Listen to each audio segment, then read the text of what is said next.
Okay, there's my audience.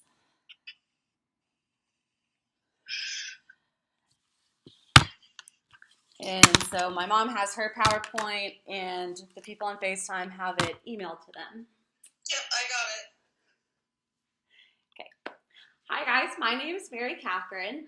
Today I'm here to talk to y'all about why we shouldn't use straws anymore and how they are affecting our planet. According to strawlessocean.org, which is a nonprofit organization that was made and set up to stop or help people stop using straws. They say that by the year of 2050, there will be more plastic in the ocean than fish. That is a staggering fact because for those of you who have been to the ocean before, there's a lot of fish, and knowing that in just a little bit more than 30 years, there's going to be more plastic than those fish. I have been researching this subject for a while now just because I find it really interesting. I saw a video of a turtle with a straw up its nose, and ever since then I've kind of been interested in how fast this straw thing is going to go down and why they're really bad. So today I'm going to explain to y'all why they can't be recycled, how it's ruining our oceans, and how it's killing our seabirds, sea turtles, and marine life. So to begin, they're not recyclable. Straws, as you know, are really lightweight and small, and so when they are put into the recycling bin, they're so lightweight and small that they slip through the recycling process. And when things are slipped through the recycling process, they're moved to the trash because they're seen as non-recyclable. And then this leads them to the oceans.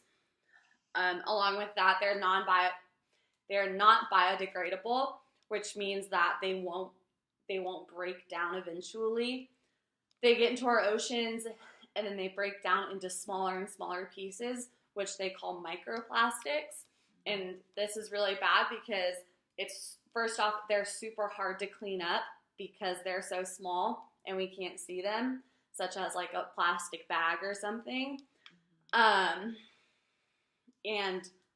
this makes like fish and all sorts of marine life eat them without even knowing that they're eating microplastics. So because we haven't found a way to be able to recycle these straws and be able to find a way to prevent them from getting into our ocean, we need to limit the amount that we use because it is completely ruining our ocean.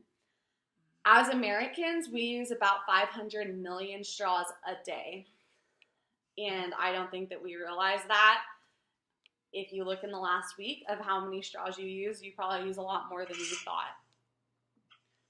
90% of the straws that we as Americans use end up in our oceans. The other 10% can end up in landfills and places like that, which will then at some point eventually end up in our oceans. So another staggering fact is that for every square kilometer of ocean in Australia, there is an estimated 4,000 microplastics. So this is pretty much saying that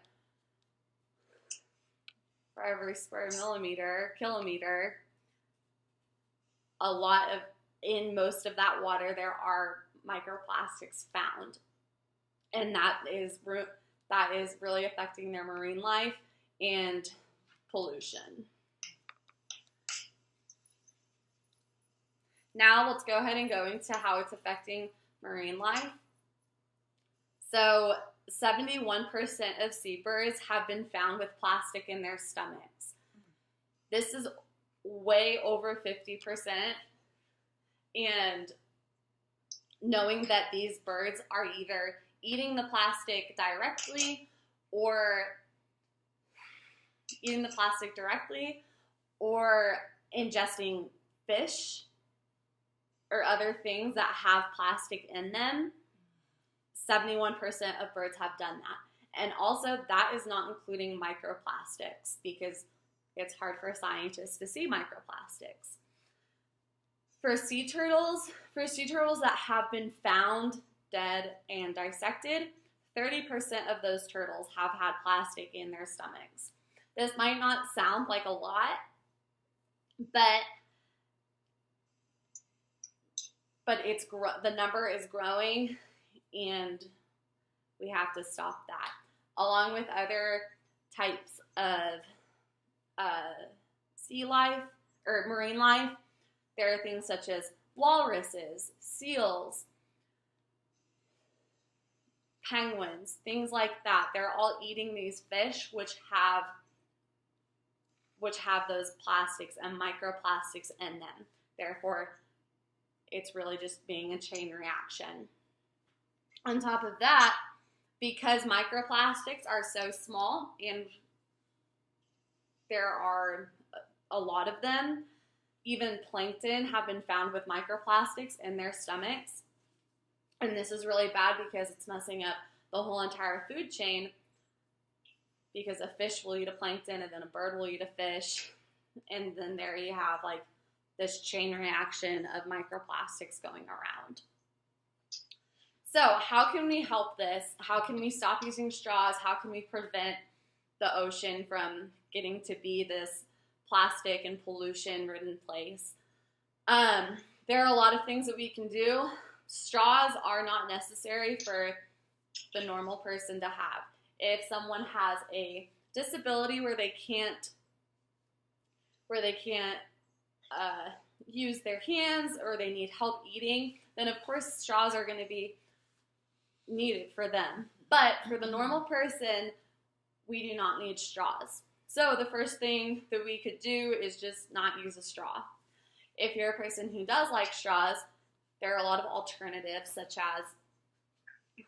as paper straws that are biodegradable.